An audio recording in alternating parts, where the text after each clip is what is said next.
Hello guys, welcome to my YouTube channel. Sebelum kalian menyaksikan video ini, jangan lupa untuk terus like, komen, dan subscribe video saya di bawah ini dan nyalakan terus lonceng notifikasi untuk mendapatkan video selanjutnya. Ya, di video kali ini saya akan membahas tentang sistem peredaran darah manusia. Yuk kita simak videonya. Hai semuanya. Semoga kalian dalam keadaan sehat walafiat dalam lindungan Tuhan Yang Maha Esa. Iya, sebelum saya memasuki sistem peredaran darah, saya ingin menanyakan kabar kalian dulu. Gimana kabar kalian? Semuanya sehat? Oke, alhamdulillah, puji Tuhan sehat. Semuanya dalam keadaan sehat walafiat. Nah, saya mengimbau kepada kalian semua untuk tetap di rumah aja, stay home. Belajar di rumah dan melakukan kegiatan di rumah dan sebisa mungkin menggunakan masker pada saat berpergian.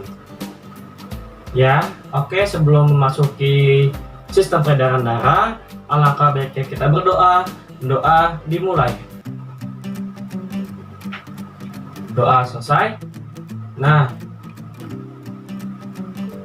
sebelum kalian memasuki sistem peredaran darah, di sini saya akan menjelaskan apa sih yang kalian pelajari tentang sistem peredaran darah manusia. Di sini kalian dapat menjelaskan komponen darah, plasma, dan sel-sel darah. Dapat menjelaskan fungsi-fungsi darah. Yang ketiga, menggambarkan macam-macam sel darah. Yang keempat, menentukan golongan darah anggota kelompok. Yang kelima, menjelaskan prinsip dasar penggolongan darah. Yang keenam, menjelaskan dasar-dasar transfusi darah. Berikutnya, menjelaskan berbagai alat-alat yang berkaitan dengan peredaran darah. Dan menjelaskan mekanisme peredaran darah pulmonari dan sistemik, serta mengenal berbagai kaitan penyakit pada sistem peredaran darah atau kelainan pada sistem peredaran darah.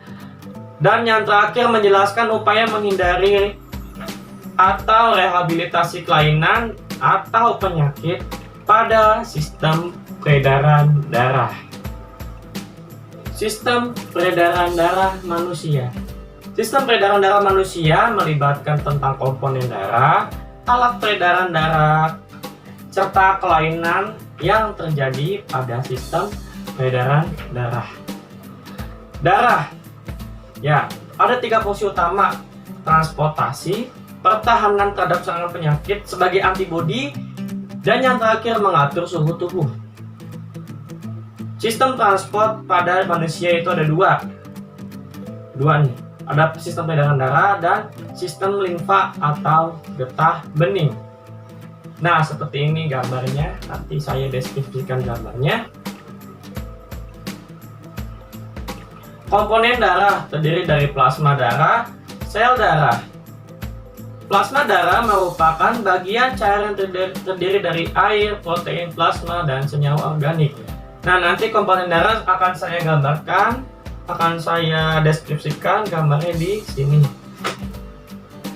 Protein plasma darah, albumin menjaga tekanan osmosis darah, globulin pembuatan antibodi, dan yang terakhir fibrinogen pembekuan darah. Bahan organik plasma darah yaitu glukosa, asam amino, lemak, vitamin, hormon, garam mineral itu ada NaCl, fosfor, dan bikarbonat.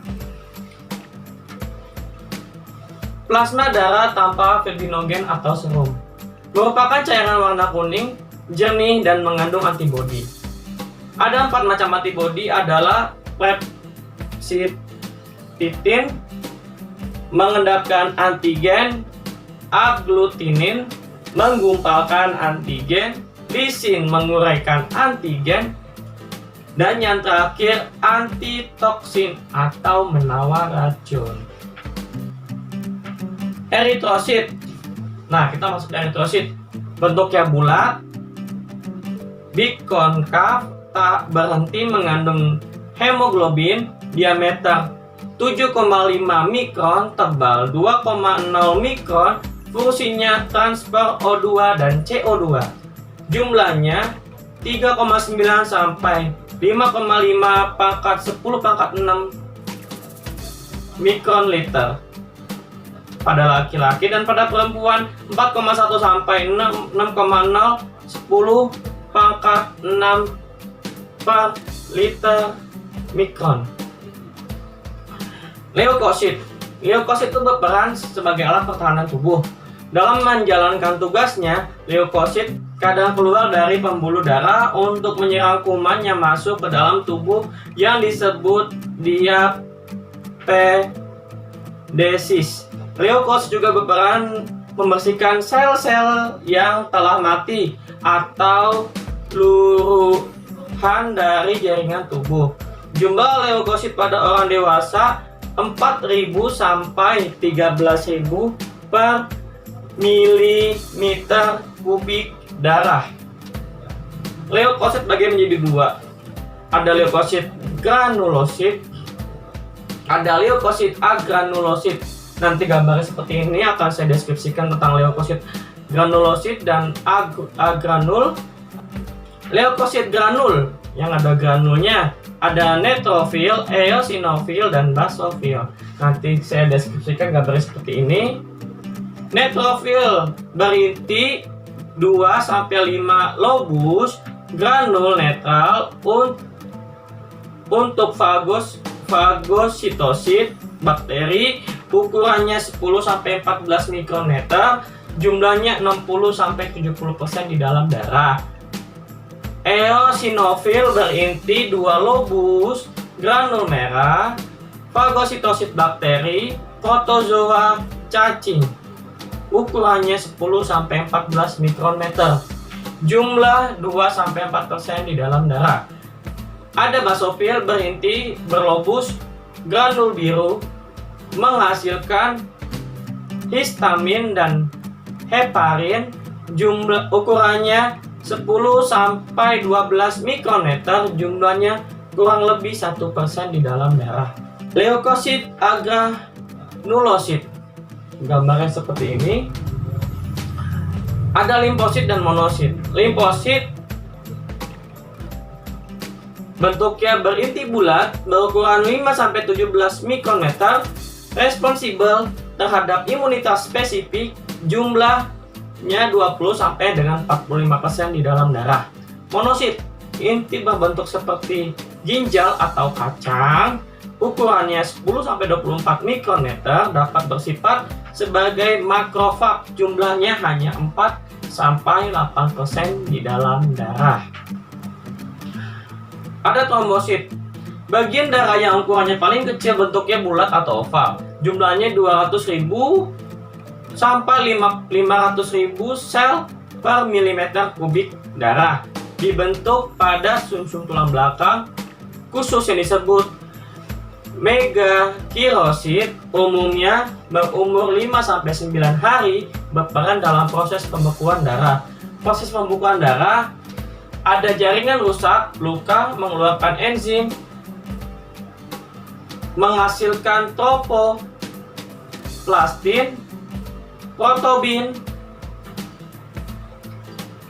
menghasilkan tropoplastin menjadi ion Ca2+, dan vitamin K, terus menghasilkan trobin. Dari trobin perubahan menjadi ion Ca2+, dan vitamin K menjadi trobin. Nanti saya akan menjelaskan gambar seperti ini. Nah, trobin akan berubah menjadi fibrinogen dan fibrin. Nanti saya akan jelaskan gambarnya seperti ini nanti skemanya. Golongan darah sistem ABO. Menurut Karl Landsteiner pada tahun 1930, darah pada manusia dibagi menjadi 4 kelompok berdasarkan keberadaan agglutinogen dan agglutinin. Agglutinogen pada eritrosit disebut antigen, sifat dapat menggumpalkan.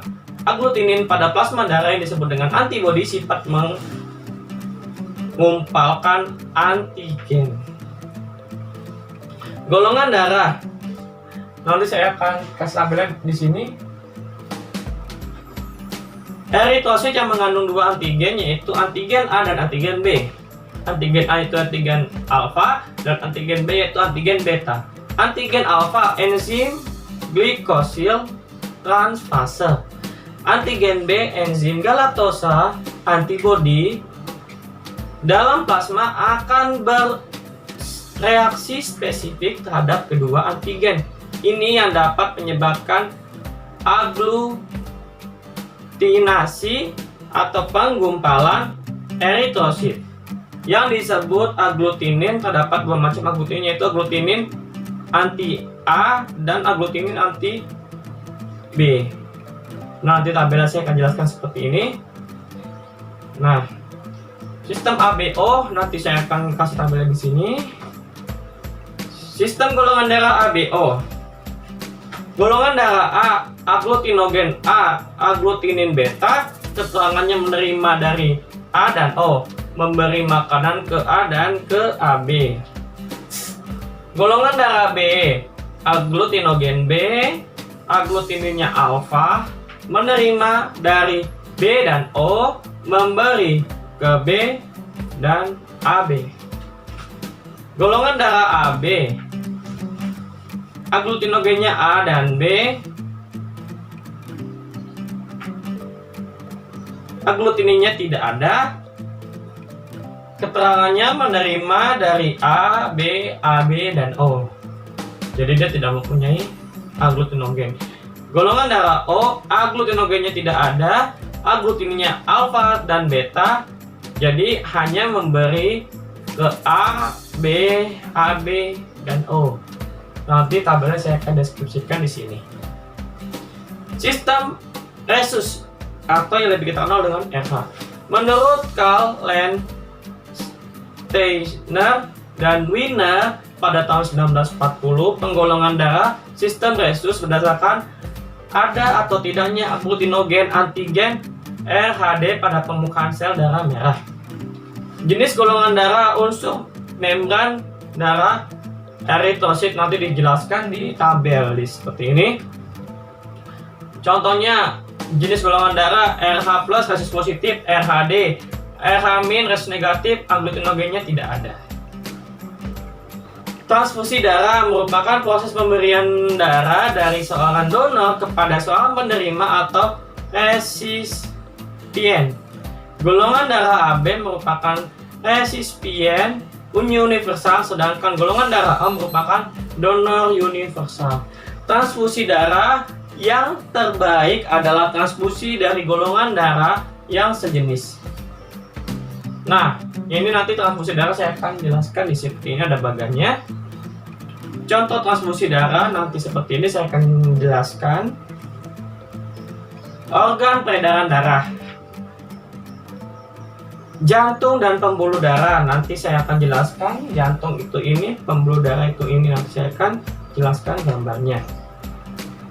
Nanti saya akan jelaskan tampak depan jantung dan tampak belakang jantung, nanti saya akan berikan gambarnya. Jantung terletak di pusat rongga dada, terdiri dari 3 lapisan: endokardium, selaput pembatas ruang jantung; mikrokardium, otot jantung yang terdiri dari berkas-berkas jantung; dan yang ketiga, perikardium, selaput pembungkus jantung. Merupakan organ yang berfungsi sebagai alat pemompa darah yang terdiri dari 2 pompa yang terpisah, yaitu jantung kanan yang memompa menuju paru-paru dan jantung kiri yang memompa darah menuju arteri, vena, dan kapiler. Nanti saya akan jelaskan anatomi jantung, nanti gambarnya seperti ini. Jantung terbagi menjadi sisi kanan dan sisi kiri. Di dalamnya terbagi jadi 2 serambi atrium, menjadi atrium dan vertikal atau serambi, dan 2 serambi dan 2 bilik. Atrium tempat masuknya darah dari vena, ventrikel memompa darah keluar jantung. Nanti saya akan jelaskan bagian-bagian jantung seperti ini. Katup jantung, katup trikuspid, atrium kanan dengan ventrikel kanan, katup bikuspid, katup mitral, atrium kiri dengan vertikel kiri, katup semilunar aorta vertikal kiri dengan aorta, katup semilunar pulmonari vertikal kanan dengan arteri pulmonalis. Sistem pengatur jantung ada nodus sinutralis, nodus SA, nodus atrioventrikel atau nodus AV, berkas Hitz, berkas atrioventrikel, dan yang terakhir serat Purkinje. Nah, di sini nanti saya akan berikan gambarnya. Pembuluh darah. Pembuluh darah berdasarkan fungsi dibagi menjadi 3 macam: arteri, vena, kapiler. Arteri nadi, vena pembuluh balik, arteri pembuluh nadi merupakan pembuluh darah yang mengalirkan darah dari jantung ke jaringan. Lapisan yang paling dalam pada arteri adalah endotelium. Arteri dibagi menjadi 2 macam, yaitu arteri pulmonalis dan aorta. Arteri pulmonalis fungsinya untuk membawa darah yang kaya oksigen dari jantung menuju paru-paru. Aorta berfungsi membawa darah dari jantung ke seluruh tubuh. Jadi bedanya kalau pulmonalis menuju paru-paru, kalau aorta menuju ke seluruh tubuh. Arteri bercabang-cabang yang membentuk pembuluh dan diameternya lebih kecil disebut arterida. Arteriola bercabang-cabang hingga membentuk saluran halus yang berhubungan langsung dengan jaringan yang disebut kapiler. Vena, pembuluh balik, pembuluh darah yang aliran darahnya mengalir kembali menuju jantung. Fungsi vena membawa darah menuju jantung. Vena terbagi menjadi 3 macam, yaitu vena cava superior, vena cava inferior, vena pulmonalis. Berdasarkan aliran darahnya, pembuluh darah ada 2 macam. Pembuluh darah yang meninggalkan jantung terdiri atas arteri, arteriola, kapiler. Pembuluh darah yang masuk ke jantung terdiri atas vena, venula. Bisa seperti ini ya, nanti saya gambarnya arteri dan vena. Nah, nanti ada gambarnya, bagiannya seperti ini. Ada bedanya nih arteri dan vena. Pembedanya ada dinding, aliran darah, tekanan, darah di dalamnya, letak, dan klep. Nah, kalau arteri dindingnya tebal dan elastis. Kalau vena tipis dan kurang elastis. Arah aliran meninggalkan jantung. Kalau vena menuju jantung. Tekanannya kuat. Kalau terpotong darah memancar. Kalau vena lemah. Kalau terpotong darah netes. Darah di dalamnya banyak mengandung oksigen kecuali nadi dan paru-paru. Kalau vena banyak mengandung CO2 kecuali pada paru-paru, letak. Kalau arteri lebih ke dalam, kalau vena dekat permukaan tubuh nih, vena nih dekat permukaan tubuh. Klep hanya satu pada pangkal. Kalau vena banyak terdapat di sepanjang vena. Nah, nanti saya akan jelaskan tabelnya seperti ini. Sistem peredaran darah ada 2, pulmonari, peredaran darah kecil, dan sistemik, peredaran darah besar. Sistem peredaran darah pulmonari atau sistem peredaran darah kecil, ventrikel kanan, arteri pulmonalis, vena pulmonalis, dan atrium kiri. Nah, ini nanti bagiannya seperti ini. Sistem peredaran darah sistemik atau sistem peredaran darah besar. Ventrikel kiri menuju ke aorta, tubuh bagian atas dan bawah, dan menuju kembali ke atrium kiri. Nanti saya akan jelaskan nih gambarnya seperti ini. Nanti saya akan jelaskan. Sistem peredaran darah pulmonalis nanti seperti ini gambarnya. Sistem peredaran darah sistemik nanti saya akan jelaskan lebih detail gambarnya seperti ini. Tekanan darah merupakan daya dorong darah ke semua arah pada seluruh permukaan yang tertutup, yaitu pada dinding bagian dalam jantung dan pembuluh darah. Tekanan sistol Angka yang menunjukkan tekanan darah ketika jantung berkontraksi memompa darah ke seluruh tubuh. Sistol, diastol. Angka yang menunjukkan tekanan darah ketika jantung relaksasi, sistol, diastol, atau tekanan darah balik dari arteri ke nadi dari nadi arteri dan nadi ke jantung. Tekanan darah normal seorang 120 mg hemoglobin sistol dan 80 mg hemoglobin diastol. Kelainan dan penyakit pada sistem peredaran darah: hemofili, talasemia, anemia, leukemia, arteriosklerosis, eritroblastosis fetalis, jantung koroner, sklerosis, hipertensi dan hipotensi. Teknologinya ada ekokardiograf atau lebih terkenal dengan ECG, echokardiografi. Teknik mengetahui atau mendiagnosis adanya gumpalan darah menggunakan gelombang ultrasonik, operasi bypass, transplantasi jantung, pacemaker, dan angioplasti. Terima kasih. Ya, sebelum saya mengakhiri pembelajaran pada hari ini, saya ingin menghimbau kepada kalian untuk tetap di rumah aja, tetap jaga kesehatan, dan apabila kalian keluar tetap selalu menggunakan masker dan jaga jarak minimal 1-2 meter. Dan kalau kalian keluar harus membawa hand sanitizer atau kalian harus membawa tisu basah, dan kalau keluar dan pulang lagi kalian harus mandi untuk membersihkan badan kita dari virus atau bakteri yang menempel. Terima kasih, tetap di rumah dan selalu jaga kesehatan, dan sampai jumpa. Assalamualaikum warahmatullahi wabarakatuh.